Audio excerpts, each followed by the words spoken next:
Dear students, स्वागत है आपके अपने यूट्यूब चैनल विद्या की बरसात में। आज के इस वीडियो में हम लोग संस्कृत विषय से 10वां वर्ग का चौथे पाठ संस्कृत साहित्य लेखिका के प्रश्नोत्तर का अध्ययन करेंगे।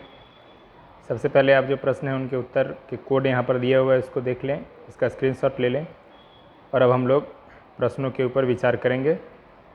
जो लिखित प्रश्न हैं उन पर देख सकते हैं। पहला प्रश्न है, एक पदेन उत्तरम दत्त, एक पद में उत्तर लिखना है, देना है।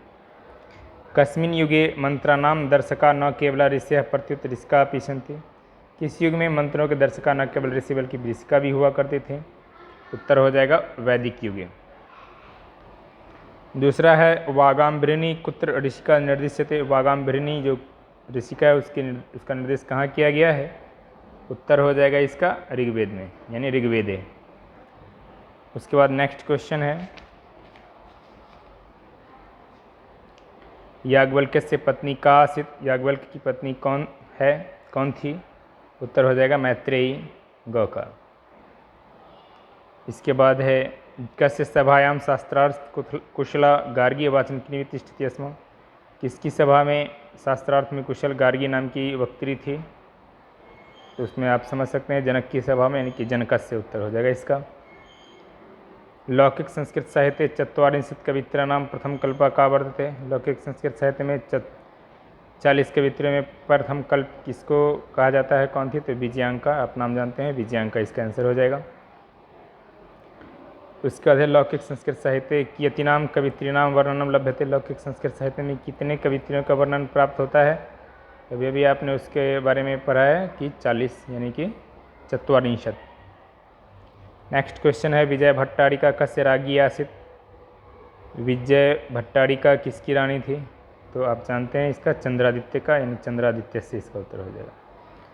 दूसरा प्रश्न, अधोलिखितानि रिक्त स्थानानि पूर्यत। नीचे जो रिक्त स्थान की पूर्ति करना है वो आप स्वयं कर सकते हैं, क्योंकि ये पाठ से लिखा हुआ है, कुछ पोर्शन लिखा है, कुछ पोर्शन छोड़ा हुआ है। आप पाठ से पीछे देख के लिख के कर सकते हैं कंप्लीट, इसलिए इसके उत्तर में लिखा हुआ है, आपको स्वयं करें।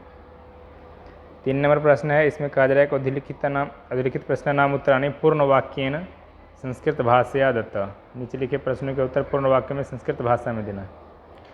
ऋग्वेदे कति ऋषिकाः मंत्र दर्शनवत्यो निर्दिशन्ते। ऋग्वेद में कितने ऋषिकाएँ मंत्र दर्शनवती की चर्चा की गई, निर्देशित किया गया है? इसका उत्तर लिखने के लिए आप क्या काम करेंगे कि जहाँ कति है उसके स्थान पर आप चतुर्विंशति लिख देंगे और प्रश्नवाचक चिन्ह के स्थान पर पूर्ण विराम दे देंगे। इस प्रकार से इस प्रश्न का उत्तर हो जाएगा। और भी जो प्रश्न है उसमें आपको जो भी प्रश्नवाचक शब्द हैं, जैसे याज्ञवल्क्य से पत्नी केन रूपेण वर्णिता, तो केन प्रश्नवाचक शब्द उसको हटा करके और उसके स्थान पर हम लोग लिख देंगे इसमें दार्शनिक रुचिमती। तो इसका उत्तर हो जाएगा कुछ इस तरह से, याज्ञवल्क्य पत्नी दार्शनिक रुचिमती रूपेण वर्णिता। केन के जगह पर सिर्फ लिख देना है। इसी प्रकार से किसकी जगह पर क्या लिखना है आप देख सकते हैं। गौ में है याज्ञवल्क्य ताम किम शिक्षित। याज्ञवल्क्य को वो क्या सिखाती है? तो किम के स्थान पर लिख देंगे हम लोग आत्मतत्वम। नेक्स्ट है, विजयांकायाः वर्णः कः आसीत्। विजयांका का वर्ण क्या थी? तो आप जानते हैं कि श्याम वर्ण की, तो कह के जगह पर श्यामः लिख देंगे। नेक्स्ट क्वेश्चन है, त्रिमलांबा कस्य चंपू काव्यस्य रचना कृतवती। त्रिमलांबा किस चंपू काव्य की रचना की? आप जानते हैं वरदाम्बिका पर्णे की रचना की थी, इसलिए हम कस्य के स्थान पर वरदाम्बिका पर्णे लिख देंगे। बाकी प्रश्न सही लिख करके लास्ट में क्वेश्चन मार्क को हटाकर पूर्ण विराम दे देंगे। शंकर चरितमिति जीवन चरित्र से रचित्रिका। शंकर चरित्र जीवन चरित्र की रचना किसने की, कौन है लेखिका? तो का के स्थान पर पंडिता क्षमा राव लिख देंगे। शंकर चरितमिति जीवन चरित्र से रचित्री पंडिता क्षमा राव।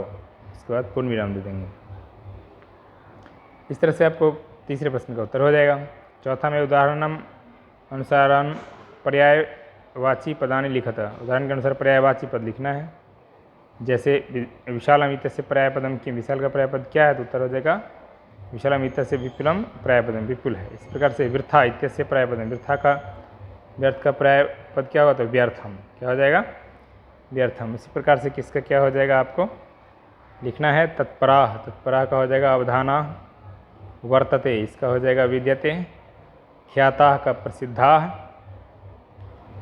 इसके बाद ज्ञातमेव, ज्ञातमेव का हो जाएगा विदितमेव, भार्या का हो जाएगा पत्नी, किस जननी का हो जाएगा, जननी मतलब माता होता है इसलिए इसका हो जाएगा माता। किसका क्या हो गया यहाँ आप देख सकते हैं, क में व्यर्थम, ख में अवधाना, ग में विद्यते, घ में प्रसिद्धा, अंग का विदितमेव, च का पत्नी, छ का माता। पाँचवा प्रश्न में है वाक्य बनाना है, तो वाक्य तो अपने हिसाब से आप जो मर्जी बना सकते हैं, किताब में भी दिया हुआ उसको भी आप लेके बना सकते, देख सकते, लिख सकते हैं। नेक्स्ट है उदाहरण अनुसृत्य स्त्री प्रयोग प्रत्यय प्रयोगेन शब्दम रचयत।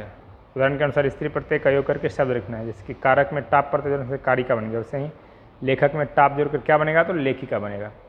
किसमें क्या बनेगा वो आपको यहाँ पर लिखा हुआ है, छठा का उत्तर। पाँचवा तो आप समझ गए, स्वयं कर सकते हैं आप। छठा के क में हो गया लेखिका, ख में नायिका, ग का वाचिका, घ का विधायिका, अंग योजिका, च का धारिका, छ का पालिका, ज का गायिका। इस तरह से इन प्रश्नों के उत्तर आप लिख सकते हैं। साथ में है उदाहरण अनुसृत्य रेखांकित पदानाम स्थाने अन्य पदानि योजते। उदाहरण के अनुसार रेखांकित पद के स्थान पर अन्य पद को जोड़ना है ताकि अर्थ नहीं बदलना चाहिए और दूसरा पद भी उसके जगह पर आ जाए। जनकस्य सभायां गार्गी तिष्ठति स्म, जनक की सभा में गार्गी थी, जनकस्य सभायां गार्गी अतिष्ठत, दोनों का अर्थ सेम निकलेगा। तिष्ठति स्म के जगह पर हम लोग क्या लिख दिए, अतिष्ठत। वैसे ही ते पठन्ति स्म तो ते अपठन, मतलब कि दूसरा तरीका है लिखने का, वैसे ही सबका लिखना है। बालकः प्रतिदिनं विद्यालयं गच्छति स्म, इसका जो चूँकि यहाँ पर आप देख सकते हैं एक वचन में, इसलिए अगच्छत हो जाएगा, तो अगच्छत लिख देंगे। किसके जगह पर क्या लिख देंगे आप देख सकते हैं, जो अंडरलाइन किया है उसके जगह पर।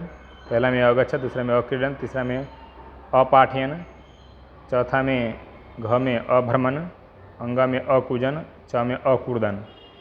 इस प्रकार से सबका उत्तर आप आसानी से लिख सकते हैं, जैसा उदाहरण दिया हुआ है उसी तरीके से आपको सब कुछ लिखना है। खाली सिर्फ अंडरलाइन की जगह पर जो वहाँ पर किया गया है, लिखा हुआ है, उनको लिखना है। 7 नंबर प्रश्न का उत्तर जैसे कि किरणती अस्मा, तो उसका हो जाएगा अक्रीडन, और पूर्ण विराम जहाँ पर है वहाँ पर वैसे ही जस के तस लिख देंगे हम लोग।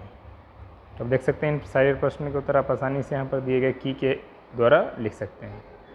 इसी के साथ आज का वीडियो समाप्त होता है, मिलते हैं अगले वीडियो में, तब तक के लिए जय हिंद।